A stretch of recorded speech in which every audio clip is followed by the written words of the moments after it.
Hello, my name is Amy Sturkey. I am a pediatric physical therapist. I'm here with my co-instructor. This is Alexis Sanderson. She is 8 years old and she has spastic quadriplegic cerebral palsy, and she's a level 3, level 4, which means she can walk with 2 hands held pretty well. She has a trickier time with 1 hand held. She can walk in a walker but needs help to steer. And for long distances, she needs a wheelchair.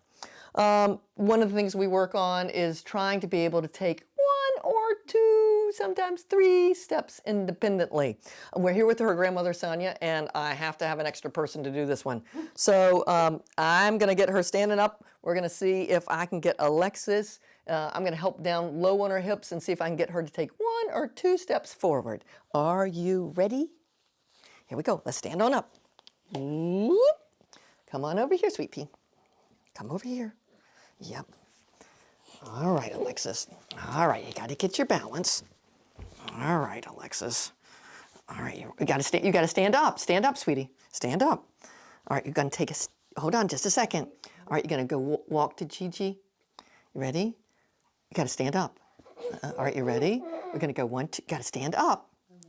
Ready? 1, 2, 3. Go, go, go, go. Oh, there we go. You are so funny. You ready? All right, let's try it again. Got to take a couple of steps. You ready? Now, I found if they start off with their feet a little bit closer together, it's easier for them to weight shift for that first step. So you ready, Alexis? Ready? 1, 2, 3. Oh my goodness. There you go. Alexis, that was so good. I saw you. I saw you. One more time, Alexis. One more time. Get over here. Don't step on her toes. Okay, come on over here. All right, you ready? I know it is so funny. Now wait for me to get down here. All right, hold on. Are you ready? Oh, no, I'm not ready. Let's get these feet close together to get started. All right, you ready, Alexis? Ready, set.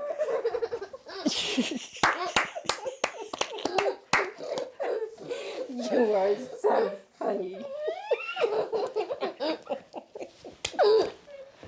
So right now she doesn't have functional balance to be able to walk much further, but she is starting to stand up in the house at furniture. She'll try to stand up here at the couch. She'll pull up to stand on things. So it would be important to start practicing those things in a structured way where she can be relatively safe, knowing that she's probably going to start doing those kind of things in the future on her own, and we want to make sure she's safe. I hope this is a helpful and fun idea that you can use, and we'll look forward to seeing you next time. Thanks a lot. Bye-bye.